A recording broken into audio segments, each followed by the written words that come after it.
Okay, greetings, ladies and gentlemen. I am Richard Taylor, and I am back with some more community issues that we're dealing with. So I am here with Mr. Arthur Albert. I don't know why I want to call you That's all Arthur. right. I've been called worse. You look like Right on my front lawn, I've been called worse. Yeah, we'll get to that as well. But Albert Van Fleet. Now, Mr. Van Fleet is a resident of Goldsboro, North Carolina, in a once, I guess, affluent section of the community, but these days it's not so affluent. But he stays in the Leslie Street area. So I'm going to let him introduce himself and why we are here today. Sure. We actually call this area Misdemeanor Village. Misdemeanor Village. Because of the amount of crime that goes on here right now. And yes, you're correct. This was once a very affluent black neighborhood. And I learned that from a neighbor who lives down the street, who has lived in this neighborhood for 67 years, and she carries the history. And so from time to time we meet, and she tells me stories about what it once was. Okay. Which prompted a lot of the work that a group of us are currently doing. Is what we want to do is we want to restore the neighborhood back to its original grandeur, as close as we possibly can. You know, it's a different time, it's a different world, but certainly it doesn't have to be crime-ridden and full of blight. And those are the issues that a group of us are currently working on. Okay. As I said, we jokingly call it Misdemeanor Village in this particular area. Some of the working girls who are still in the neighborhood call it the Stroll. Okay. Which I learned quite to my surprise about a month after I bought my house last year in May. So you've been living here for approximately a year and a half. Yeah, about a year and a half I've been here. I bought the house last year in May. And the discoveries that I made is what gave me the impetus to move towards what we're going to eventually talk about in the Community Action Network. I kept noticing out on the corner in front of my house groups of women just kind of hanging out. And there's a city bus that comes by here with like every 30, 45 minutes, but I never saw anybody get on the bus. Okay. So I went out one day and I introduced myself, and I said, I just bought my house and I noticed that the bus goes by, but I never see anybody get on the bus or get off the bus. Is this a bus stop? And the woman said, this ain't no bus stop, this is the Stroll. I said, oh, okay, I'm enlightened. And she defined the area that she said, that's theirs, it's the Stroll, and I'd find out. And I thought, well, I'm the new guy in town, I'm not here to, upset the apple cart, although I have. And I thought we could negotiate a peace treaty. And so I said, I'll tell you what, if you don't bother me, I won't bother you. And she said, you think you're gonna make the rules? And I thought, well, if the choice is you making the rules or me making the rules, then yes, I'm gonna make the rules. And so began the war. Okay. So. And she defined a certain area to you. Very specifically. All right, so what is that specific The very area? specific area she defined was from Ash to Elm and Slocum to Herman and all of the blocks in between that quadrant. So that's a nice pretty large area. Yes, and it's actually, that's the area where there's just, that confined area, there's a lot of blight. The blight attracts a lot of crime. And then the cycle just perpetuates itself. And to the layman terms, what do you define blight as? Blight is the properties there's a history to that. Many of the original owners of the properties got very old and died and left the property to their heirs. Their heirs, in many of the instances, live out of state and don't really have any interest in maintaining the property. They're vacant properties, and people break into them. And once they're broken into, it's not squatters. If you look up the statute on squatters in North Carolina, it's very specific about how a squatter is defined. A squatter is defined as someone who takes over a property, but they begin the process of restoring it or maintaining it, taking care of it, get it back on the tax rolls. A lot of these, what we call blighted properties, the owners have not paid property taxes for a number of years. And in a city where the money to provide needed services is an issue, that becomes critically important.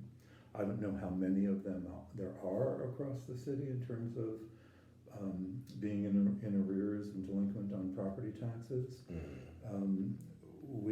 Our neighborhood watch group have tried to get a list of those properties, but we've not been able to do that because we thought that would be a really powerful number to know how many what we call abandoned vacant properties are in arrears on taxes and for how many years, and what does that total number look like, and what might the city do with that money if they had it. And from my understanding, when a property fails to pay taxes, it goes up for a tax sale. Well, it's a very long process. We've worked with code enforcement on that, and code enforcement has lots of frustrations around it too, because just as we've made contact with several of the property owners who live out of state, many of them are just non-responsive. They do the same thing with code enforcement. When code enforcement makes contact with them, they just kind of give the finger, and they just don't respond most of the time. We've had some success, and we can talk about that too.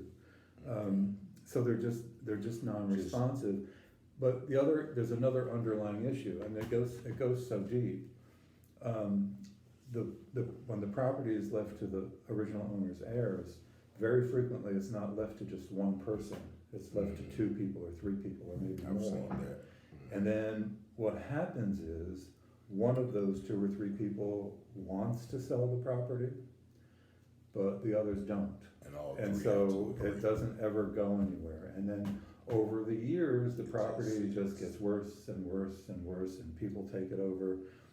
Prostitutes go into them, drug addicts go into them, a lot of the homeless people go into them, and I understand that homeless people need a place to stay. We're very sympathetic to the plight of many of the people in the neighborhood, and that's what the Community Action Network is trying to address as well. But at some point, you've got to say, where does this stop? Because when I first moved here, I would know that there was a lot of activity outside my house overnight, sometimes because I could hear it, sometimes because prostitutes were knocking on my bedroom window. And what were they saying? Well, they were just being...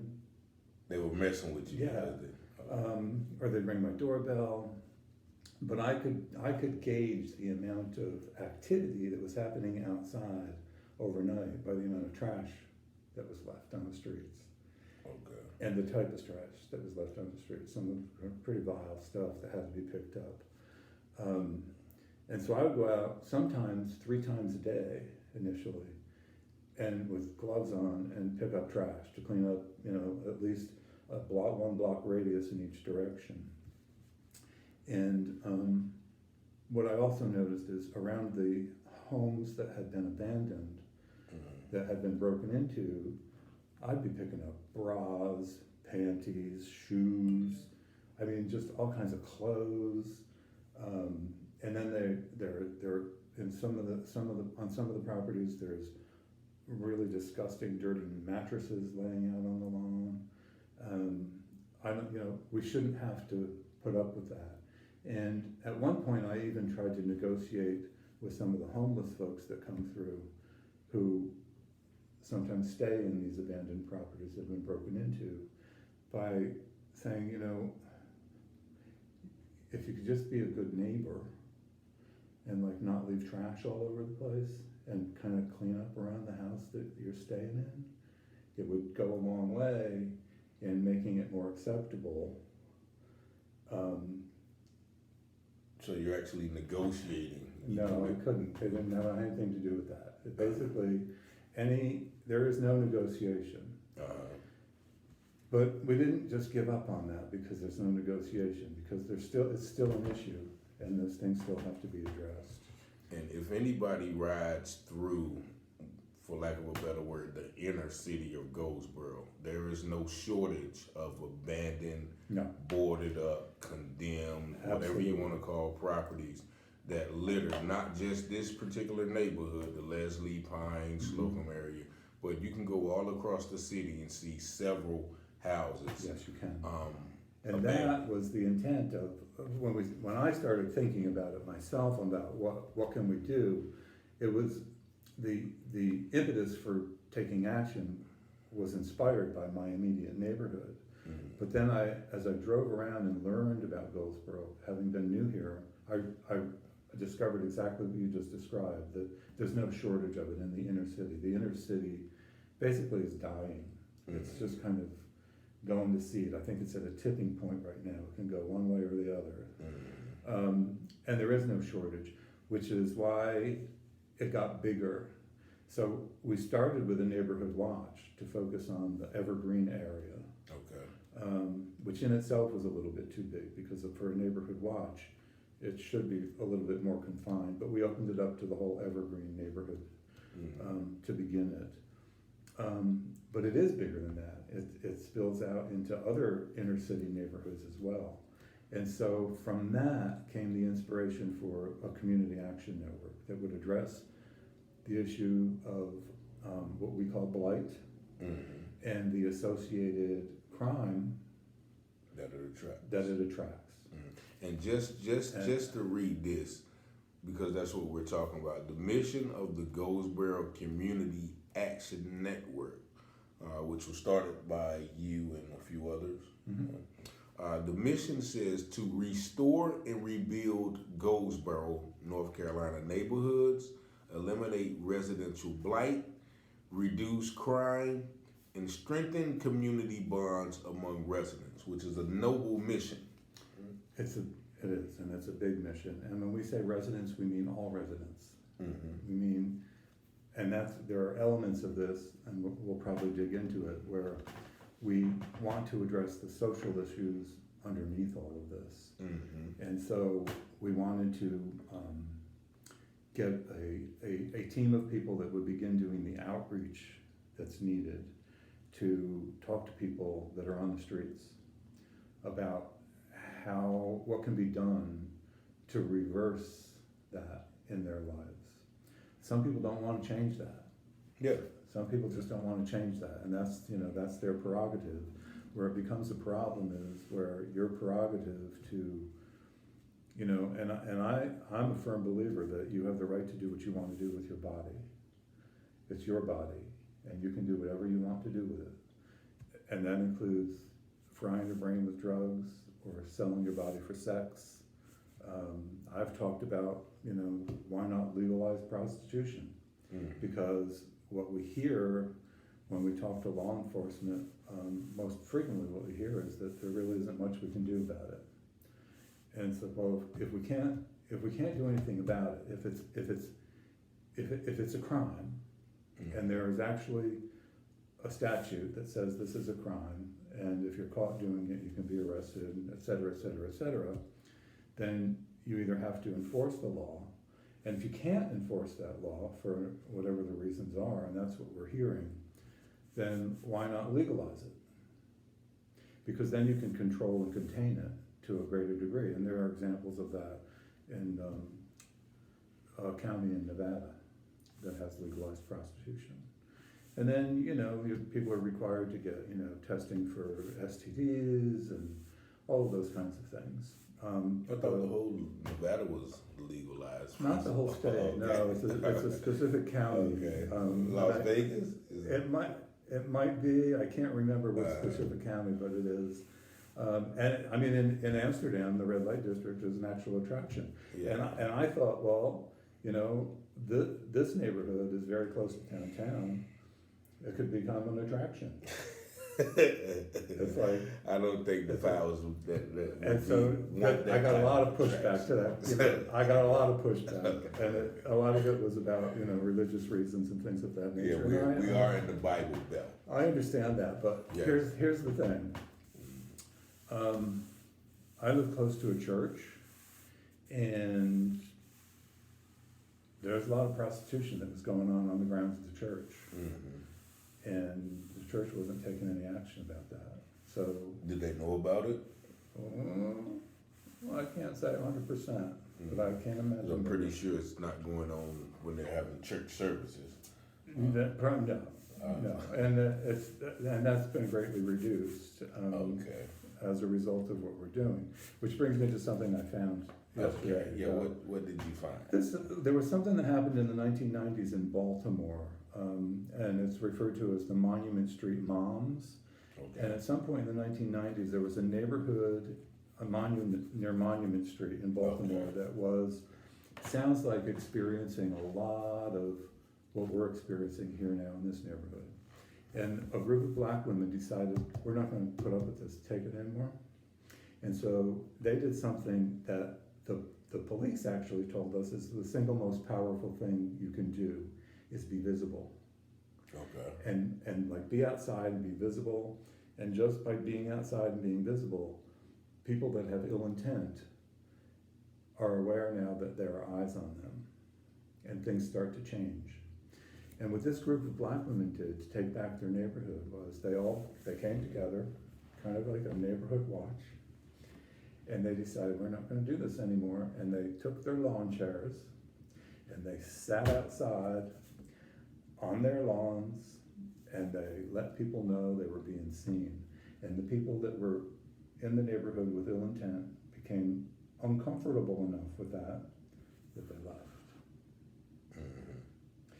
And so I started doing that because I thought the single most powerful thing we could do would be visible, because most people are hiding, they're afraid, and they're hiding behind locked doors and closed curtains, and everybody has free reign to do what they want to do because they think nobody's seeing them. Well, people don't like it when I'm outside.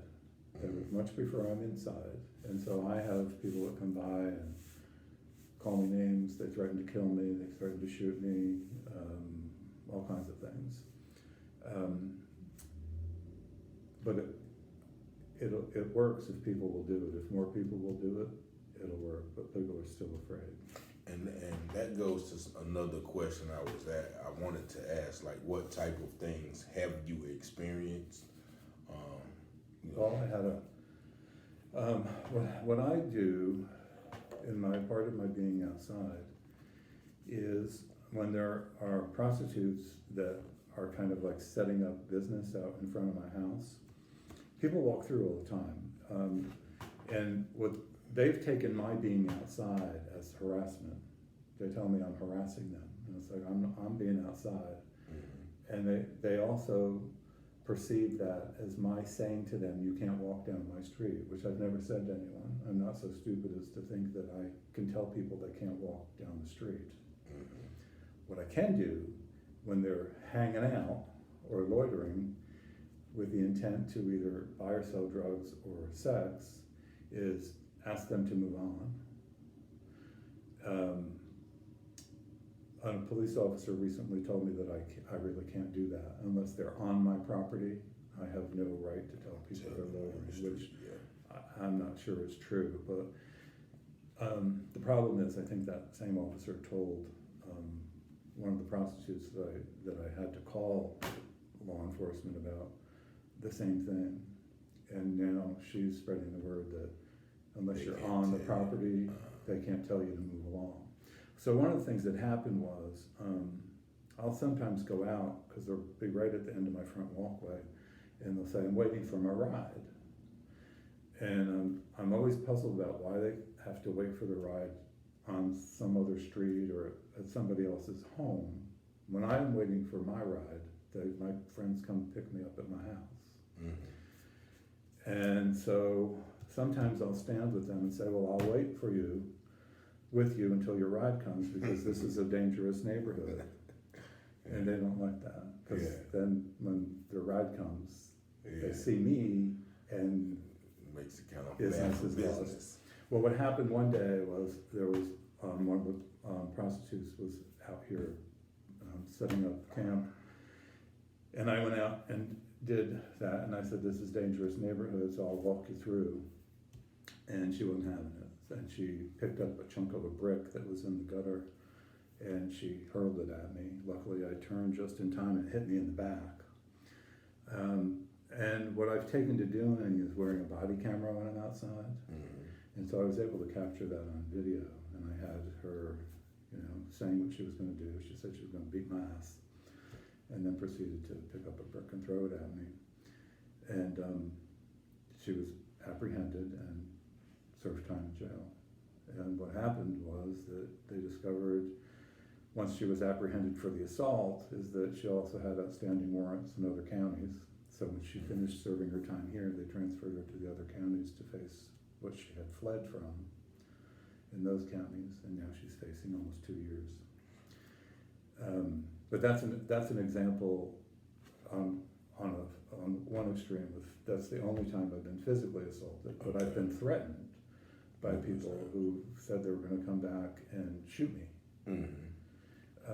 And what I find really disheartening is that many of the vile things that people say to me include the word white. So I'll be called and excuse the language, a white bitch, but it's, whatever the name is, always includes white. But you are like almost probably like the only white guy who stays. I'm one of the few, I know you, because like you told the story like when you first moved here, like you were asked about how the neighborhood was. I did my due diligence, and one of the things I did was I looked at the crime stats online, and they weren't. When you look at the crime stats online and do comparison to other cities of this size, the overall data is not. It doesn't vary much. Okay.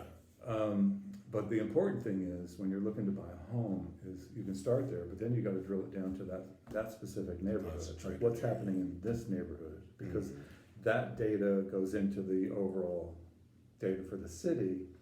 So in one neighborhood it could be like, astronomically high, and another neighborhood it could be 0, and then that dilutes it when you do the aggregate.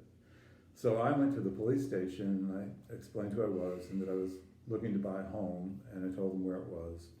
And the officer I spoke to was talking a lot, and interspersed with what he was telling me, I kept hearing the term foot traffic, foot traffic, foot traffic, foot traffic. And so I kept going back to that and saying, well, let's talk about the foot traffic, but we never kind of got there. And so finally I was so frustrated, I said, okay, I'm gonna ask this one more time. And I really want to talk about this. Is foot traffic law enforcement code for crime? And he said, no. There's just a lot of people that walk through that neighborhood. Well, that wasn't exactly true. And I guess law enforcement really can't tell you about a neighborhood if you go ask. But it was really disheartening. And I'm not sure that would have changed my mind about buying the house. Okay. It's a nice house. I liked the house. The people that bought it, the gentleman, and that was the other issue that I had. I discovered the gentleman who lived here was old and died, but he was a friend of the prostitutes. Okay. And so yeah. they wanted their it took him a while to get used to the fact that I wasn't him, and that I wasn't, gonna get So, how long after you moved here did you start to notice what was going on, and then how long after that did you start to take action? Yeah, as I said, I bought the house last year in May of 2022. A month later is when I had the interaction with prostitutes on the street who defined the area as the host role. And somebody said to me, just because they said that doesn't mean it's true. And it's like, well, you come live at my house for a week and you'll discover that it's true. It's absolutely true. Cause everybody knows Leslie Street as the host school in Goldsboro. So it's not nuts. yeah, yes. And then I was, the people that bought this house, they cleaned it up, painted it, did a lot of stuff. I've invested a lot into it since I bought it, but there was a lot of work that needed to be done outside. There were some dead trees needed to be cut down, stumps needed to be ground out of the ground, landscaping, there was no front walkway. So I started going outside and working on, cutting down all that stuff and cleaning it up outside. And the woman who was my friend, who's lived here for 67 years, came by one day in her car, and she pulled up to the curb and she said, "That's looking good." And I said, "Thank you." So I went to the car window and we chatted back and forth. She introduced herself, I introduced myself, and I said to her, I'm thinking we need a neighborhood watch. And she said, "Thank you, Jesus." And that's all the validation I needed was, how do we do that? And so that was probably around maybe July, August that happened. 2 months later. Yeah. And so then I started thinking about, how do you start a neighborhood watch? I've never done any of this stuff before. I've worked my whole career working with vulnerable populations, and, really very poor people. But I've never started a neighborhood watch or community actions or things of that nature. My work was in a kind of a different angle coming at it. And so I got online and I went on that Nextdoor neighborhood website and just kind of posted, I want to start a neighborhood watch, and is anybody interested? And I met a good friend of mine who's become a good friend of mine in another direction up the street, who said, "I've been trying to start a neighborhood watch too." And she said, "Where do you live?" And I told her, and she said, "Well, I'm just right up the street." And so we came together and we started a neighborhood watch. It took us a while to kick that off because the officer who oversees those kinds of community things that happen had been reassigned, and we're very short on the police force right now. We are probably about a third of what we should be. So it took us a while to pull all that together, and we kicked it off in January of this year. Yeah, so it took a good 6 months to get that going. Now, for people who are interested and live in this area, what times and where does the Neighborhood Watch group meet? The Neighborhood Watch meets the first Wednesday of every month at the Coley Center from 5:30 to 7. Okay, and people who are not familiar with the Coley Center, that is the former W.A. Foster Center on the corner of Leslie and Corny Street. Yeah. And they meet actually tonight then. That would be tonight. Tonight, yeah. So if anybody's interested in joining in the future, that's the first Wednesday of every month. Now, and when he says anyone, it's not citywide. It's anyone in the Evergreen neighborhood. Oh, okay. Anyone. Because even a neighborhood watch that covers a whole neighborhood is too big.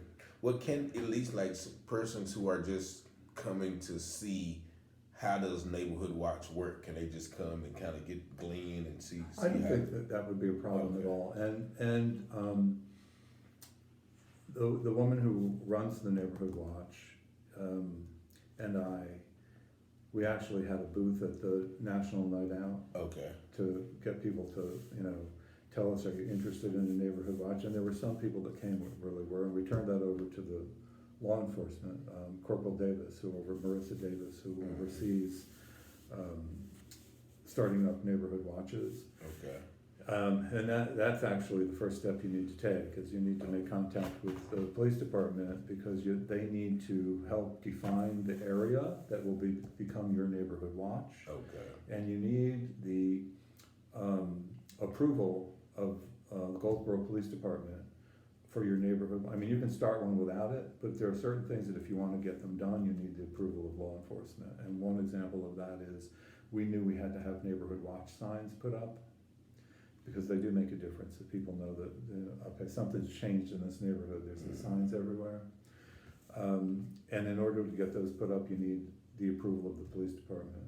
And then you have to purchase those signs yourself as a group. And then they'll coordinate with the city's engineering department, I think it is, to actually take the signs that you've purchased, and they have to be a specific type of sign. And they'll then go through the neighborhood with you and get the signs up where you think you need them and want them. Okay. And that's a really important piece. Now, how much support have you received, not just in terms of the Neighborhood Watch, but also in the terms of the Community Action Network, from police, city officials, and other residents, respectively? Well, here's the thing, I've met with lots of people about getting this community action network started. And let me back up a little bit to really more clearly define what the intent of the community action network was. We can dive into that. Yeah, because it's really important. It's big, and that might be part of the problem, is maybe it's too big, maybe it's too grand an idea. Mm-hmm. And so the concept was to start a community action network by forming a 501c3 corporation, so that we could raise money, to do what we wanted to do. And when I say raise money, we're talking about raising $1 million to kick off. Okay. And with that $1 million, what we wanted to do was hire a team of social workers to do the outreach on the streets with homeless people and prostitutes, and figure out, like, what's your story, what do you want your life to look like, and how do we find the resources for that, and how do we lift people up? Mm-hmm. So that was a big piece of what we wanted to do. How do we lift people up? And we knew that we'd need a team of professionals who knew how to do that. Okay. To go out in the streets and do it. Mm-hmm. Those people would have to be paid to do that work. Definitely. That would be part of what would be done with the money. The other thing we wanted to do was negotiate with the absentee property owners who've let their property go to seed, and purchase those properties from them at fair market value, whatever that fair market value would be, if we could do with it what we wanted to do. So if it was at a price we couldn't afford to end up with the end product we wanted, we wouldn't be able to buy it. But a fair market value. We wouldn't be looking to steal property from anyone. And so then, with the purchase of that property, we would also use that money to renovate the property and make it habitable. And then sell that to what the grand vision was. We know that there's a lot of financial support for people that are really, really poor in terms of finding housing and a place to live. And people that are really rich don't need that. They've got enough money to provide for their housing needs. Mm-hmm. But there's a gap in the middle with the working class. And there are people who get up every day and they go to work, and they could afford, they're paying rent now, and probably a pretty high rent because rents have gotten really astronomically out of control. But for the lack of having a down payment, can't own a home. They have enough money from their income that they would be able to afford the monthly mortgage, Mm-hmm. but they don't have the down payment to get into it. And so through a process of application and approval, there will be a board and all of those kinds of things in place. A piece of that money that we would get from donations and grants and maybe other sources that I'm not aware of, Mm-hmm. would go to providing the down payment on the home to those working class families who could now get into a home of their own, and they have the money to maintain it beyond that. Mm-hmm. And so And that was the other piece of it. The piece that I thought would make it the most fun to do, and that's how I presented it with people that I met with, was there's a fun way to do this and a not fun way to do this. And this is the fun way. Yeah. So it's all of those things I just mentioned, but there was an element that I thought would really give it some kick. And that was to find a production company to film it, to film the process and make it a documentary about how one small city impacted and affected positive change in the lives of people And at the same time, it would be one of those kind of neat, like home shows of flipping houses. Yeah. So it'd be a combination of those, like a docu-series about homelessness and prostitution and lifting people up that want to be lifted up, and at the same time flipping houses show, which would be really interesting. And I thought that would just really make it fun, and it creates a template that, if successful, and I think it could be with the right kind of support and the right people in place to push it, it could become a template that could be replicated in other cities around the country. Yeah. To impact that kind of change. As soon as I heard it, I thought it was a fabulous idea, and I'm actually. Everyone does. Okay, so we'll get to that, but I am I am a man of action myself. So, this is actually something that, as I showed you the other day, like I have a list of properties myself that I've rode around just within about a mile radius of my own residence.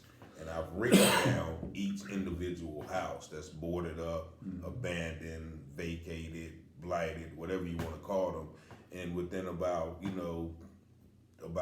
an hour, I had about 20 or 30 houses just from riding around. There's no shortage. That is one of my goals as well, to purchase multiple properties for kind of a different reason, but it's the same reason of uplifting people who are out, coming out of prison. But I think this is an excellent way, to upbuild the community, uplift the community in all aspects. From a beauty standpoint, from a homeowner standpoint, from a recovery standpoint, from just an overall uplifting standpoint. Well, that's the citizens of Goldsboro piece of it. Yeah. In the mission where it says and creating community bonds in the citizens of Goldsboro. It's all citizens. Mm-hmm. Everybody's a citizen, and everybody has a different story. And at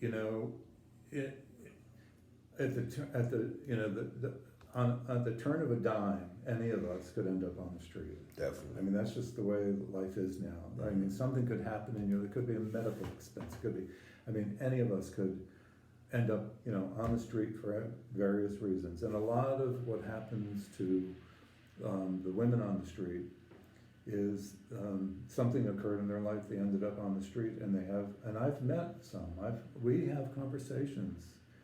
We also have arguments, but we have conversations with the people that are on the street. And a lot of the conversations are with prostitutes, and I know they're prostitutes because they tell me they are. Okay. So it's not about my making assumptions or alleging. They tell me. I mean, sometimes they get frustrated with me and they say, "Why don't you go after the men?" That's what we had. Yeah, I wanted to touch on that. I'm not as good as I only make a discovery that someone's a prostitute either because they've told me they are, or I see what they're doing. Mm-hmm. And I have seen men do that. So you've seen men actually solicit, I guess, I don't know, Johns, I guess that's what. Well, that and the women prostitutes have also told me who they are. Okay. Because they felt that they were being persecuted by us and not being fair about it. Not equally. We were going after the women, but we weren't going after the men. Wow. And so I was enlightened by some of the prostitutes who were angry with me about, like, why are you just coming after the women and not going after the men? And so they will tell you honestly what's going on and with who. I don't know what that's about. I guess it's that concept of no honor among thieves. Okay. I don't know, but it's like, you're going to come after me, I'm going to tell you who else you got to go after. Him, her. So, we know this because they've told us. Mm-hmm.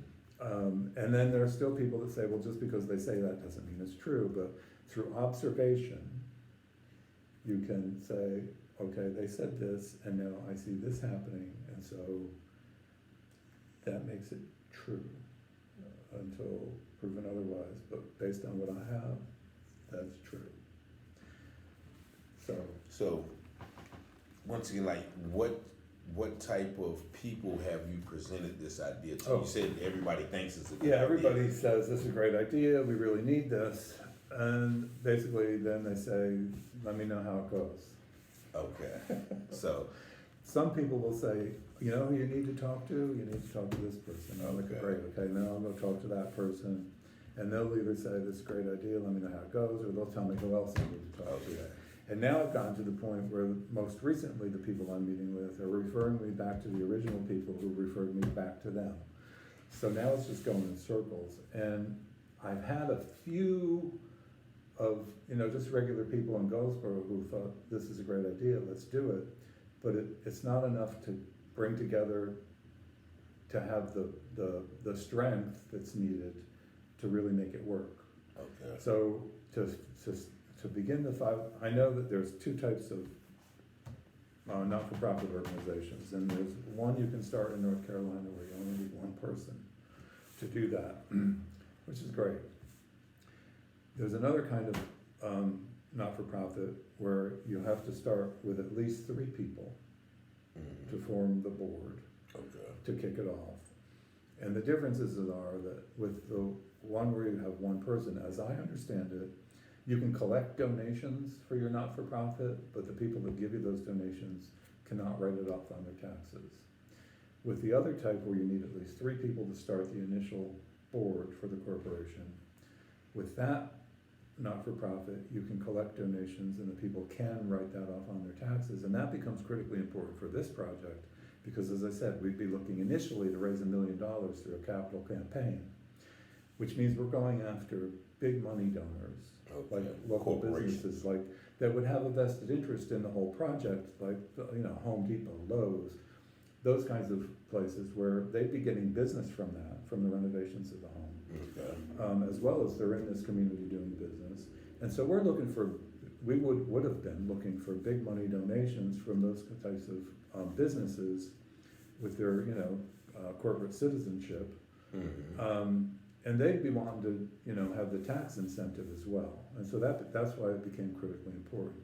So I had a group of just citizens that I've had many people come sit at my table and talk about it. But we never got to the point where it was gonna be enough. Because what had to happen is we needed at least 3 people to form the initial kickoff corporation, to get everything in order and get all the bylaws written, how are we gonna, what's gonna be the criteria and process for working class families to apply for a grant to, buy one of these homes? How are we gonna find the network that's gonna film it? All of those critical pieces would come with that initial 3-person board. Once the corporation was kicked off with that initial 3 people, which I could find, the board had to expand, and it had to become a different kind of board. It had to become a fundraising board. The initial 3 people are the inaugural board that would put all of the pieces of the puzzle together. Once that was accomplished, that board has to expand, and it needs representation from the construction community, the real estate community, the arts community, the legal community. It needed at least one person representing someone in some capacity from city government to be on that board. So all of that bigger board with that thinking process and perspective to come together to really make it work. We couldn't get there. okay, We couldn't get there. And as I said, I presented this, and everyone says this is great idea. We really need it. But whenever it got to the point of, okay, what are the next steps? Let's move it along. It just never did. And from time to time I get really frustrated and I say, forget it, it's not gonna happen. And the reality is maybe it won't, and maybe it shouldn't, and that's fine, because here's what I see happening now. Right in this neighborhood, I see there have been 3 homes that are on the market now, that have been purchased and renovated, flipped, basically. okay, And they're currently 2 of them are on the market, one is in process being flipped. okay, The one that's currently in process is a success story from our work that we've done. we were alerted to the fact that there was a gentleman who lived there who died. The family was out of state. You know the whole story. It was just the whole story that keeps happening. And someone who lives near that home noticed that it had been broken into and put up a red flag. So that house has been broken into. We need to do something before it gets really bad. Well, it had already gone really bad. I actually went down there with someone, and it was all, the back door was just busted in. It was wide open. And I thought, well, you know, everybody is going in here. I don't know exactly who, but they weren't fixing it up. So I said, let's take a look at what it looks like inside. What are they doing inside? Because we've never seen that. We've only seen the outside of them. And I've got pictures of it. It was a mess. I mean, it was just a mess. It had been ransacked. It had been vandalized. And the stench of feces and urine was so overwhelming that the person I went in with, we had to come back out, hold our breath, and go back in real quick and just shoot pictures and then run out. And then we got in touch with people that owned the home. Okay. And said, you know, what's your plan for this house? Because here's what's happened to it, and here's some pictures. And when we approach the absentee landlord, we always say who we are and what we're trying to accomplish. And we also point out in our initial communication that, you know, beyond our interactions and you working with us to figure out what you might want to do with your property, and we're not going to buy it because we haven't done this, but we could connect you with somebody who might want to buy it. Beyond that, we'll turn it over to code enforcement because it's not meeting minimum housing standards. Okay. And that's where they get really angry. Yeah, I can assume. And then they say, if you go back on that property, I'm gonna have you arrested. And it's like, that's fine, I have no reason to go back. I've got what I need. But that's the success story in this one is that what those people finally did was the right thing. Okay. I just got word 2 days ago that they believe the property's been sold. I have to verify it, but, and it looks like it because it's been all cleaned up. All of the overgrowth and brush and trees and stuff have been, you know, cleaned up and cut down. There's a new door on the back of the house where the one had been broken into. And so the information I have is the house has been purchased and it's being renovated. And whoever's renovating it is either gonna live in it or sell it. So that's a success story. Okay. And maybe that's just the way it's gonna happen and it's gonna take, you know, decades. But what I know is that this neighborhood and many of the inner city neighborhoods of Goldsboro, North Carolina, are at a tipping point. It can either go really, really bad, or it can begin the process of restoring itself. But it needs more than one person, it needs more than one neighborhood watch. It needs the buy-in, it needs the support, and it needs the action. People are still afraid to take action. Yeah, because I remember you were talking about, you know, a couple of, you know, the neighbors you've asked to kind of assist with cleaning up the blight, I guess, and everything that comes with it. What were some of their responses to you as far as, you know, them wanting to get involved? Well, as I said, you know, I invited a lot of people to come sit at my table, and a lot of people said, okay, when and where? And I say when and where, and out of 6 people that I invite, 1 will show up. Okay. And so... What do you think that is? I don't, what do you think? that I don't know. Okay. I don't know. They don't ever tell me. I didn't come because of. Okay. I don't know. I don't know. I mean, we keep going. As I said, sometimes I get very frustrated and I just say, you know, just forget it. I'm too tired. I'm too old. You know. So if someone wanted to get it, like someone watches this video and, you know, think this is a great idea and wants to join and help you, whether they're, you know, living here or not, how would they be able to help or get in contact with you? Who's going to look at this? See, I'm afraid now too. I mean, Yeah, it's like, I don't know if I want to put my information out Yeah, here. well, your information is on this right here. How far do these are? That's true. Yeah. You know, Well, I started to just ramble it off, but I thought I'd ask you first because I don't know, like, if you put these out in the I think an community. initial contact in this context right here for what we're doing is, I set up, I purchased a domain name for the Community Action Network. It's called Goldsboro Can, C-A-N. Goldsboro can. And the email is goldsborocan@gmail.com. It's goldsborocan@gmail.com. So it's goldsborocan@gmail.com is a great way to make an initial contact for anyone who's serious. And I'll tell you why I'm apprehensive. Recently we discovered, and this is probably something people should know, anyone who sees this. We recently discovered that there's an open Wi-Fi network right here in this area. If you open up your settings and you look for Wi-Fi networks, there's one that comes up in this area and it's not locked. It's not secured, it's open, it's an open network. And the other interesting thing, after I made that before I made that discovery, I had someone open an email address at AOL using my name, and they somehow broke into some of my accounts. Or your email accounts? My business accounts. For example, my consumer cellular account. And they changed my contact information to take over my account.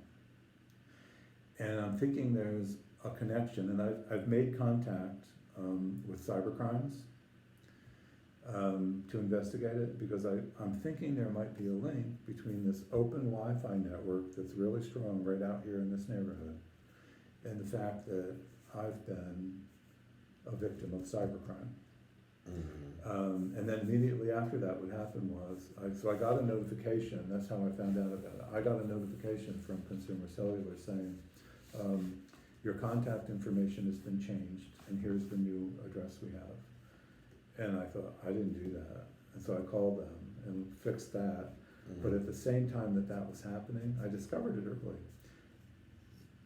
I've been subscribed to thousands of different things. My personal email account was being used for whoever did this. It was rapid fire, like I couldn't even keep up with it. It was one email after another.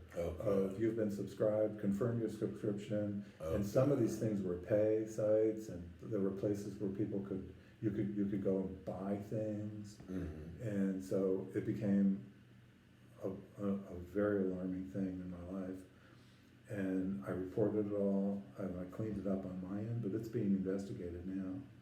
And then after all that happened, I was outside one evening with my friend who works the Neighborhood Watch and her husband, and he made the discovery. He was on his phone and he said, who is ADC? Yeah, I saw Whose that. network is that? And I said, I have no idea. And he said, well, that's an open network. Anybody can access it. You don't need a password. So there's a connection, I think, between the fact that there's an open Wi-Fi network right out here somewhere and what happened with some of my business accounts and my personal email, and that's all being investigated. So if you're the person who did it, heads up. All right, so we got about 5 minutes left, right? So is there anything else that you want the viewers to know about? I just think that I think people make opinions about me that are incorrect, and they do it for a lot of different reasons. And I talk a lot about downtown and the downtown development, and how right now it looks like everything in Goldsboro is focused on downtown. And I get that, you need a hub, and then it could grow out from there.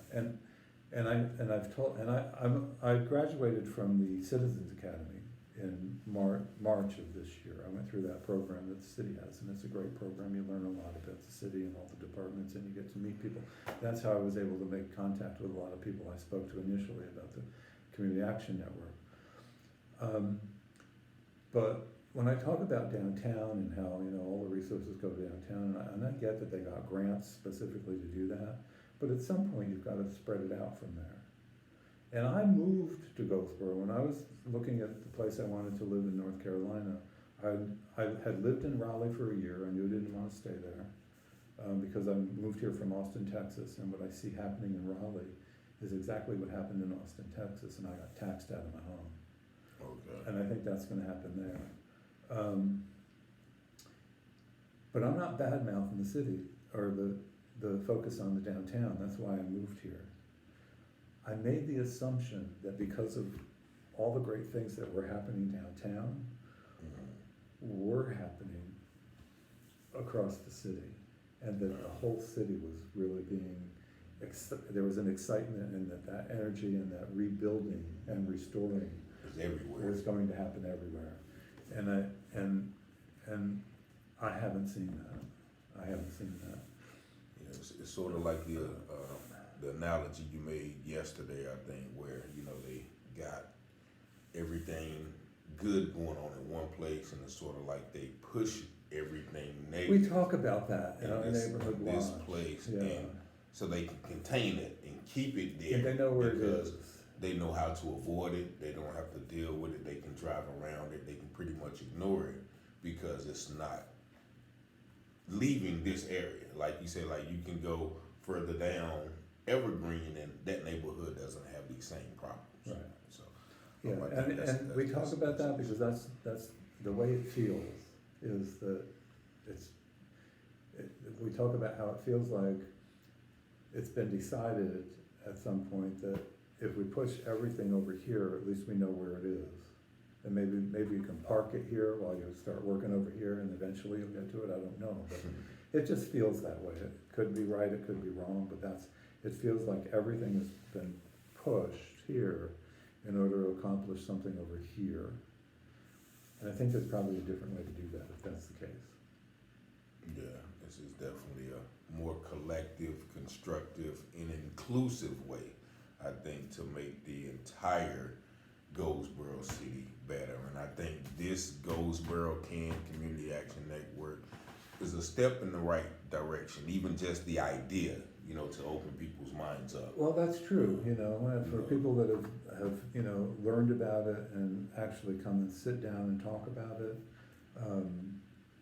it might be a new way of thinking, it might be, the impetus, I don't know. As I said, this is all new to me, I've never done this type of work before.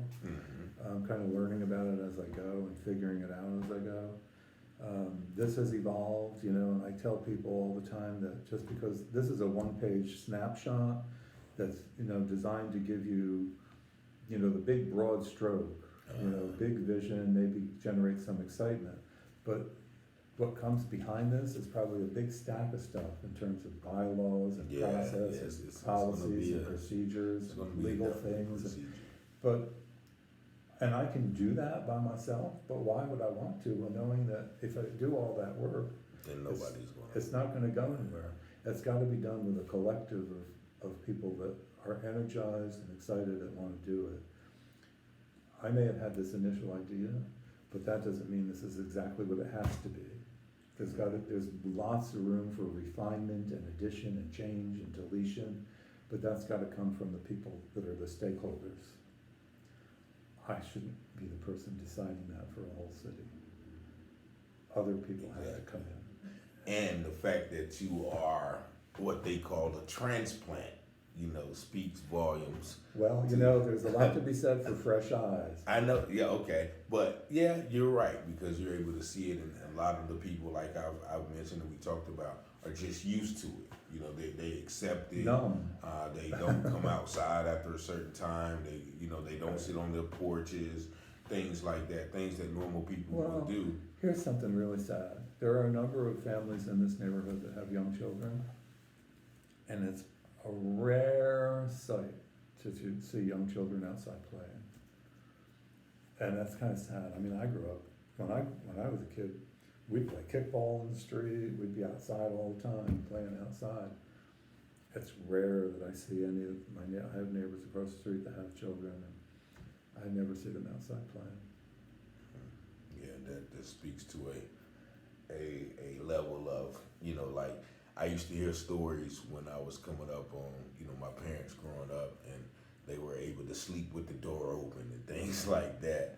And I thought that was weird coming up then, but not being able once again to come outside and play. Like I'm almost, I guess, to the point where I can remember when kids were allowed to come outside and play without fear of finding a needle or getting hit by a stray bullet or seeing a prostitute, Right. making And that's what some of their mothers have told me. They tell me they see things happening out, right out in the street outside their homes, and they're like, I don't want my children to learn about how to have a sexual relationship from that. Yeah. So we're going to end this video because we don't want the time to get behind us. But I certainly thank Mr. Albert Van Kleeck. I don't know why I want to say Van Fleet. I think I've been called worse. But I certainly thank you for your input. If anybody wants to reach out directly, I'm not. You can call me directly, and if you wanted me to get in touch with Mr. Van Kleeck, you can call me at 919-587-7782. If you want to get involved and you want to, offer some resources, some input, some a blueprint of how to do this, please call me and I'll, get the information out. But I'm definitely all for this plan because, we have to change the narrative of this neighborhood, of this city. And this is one way, a positive way to do it. So I thank you, but we're going to be coming back with some more information, some more initiative. But I thank y'all for tuning in. And if y'all would share the video so more people can see what one man is doing along with a few others to try to beautify and uplift the city. Peace and blessings. Thank you once again. Sure, thank you.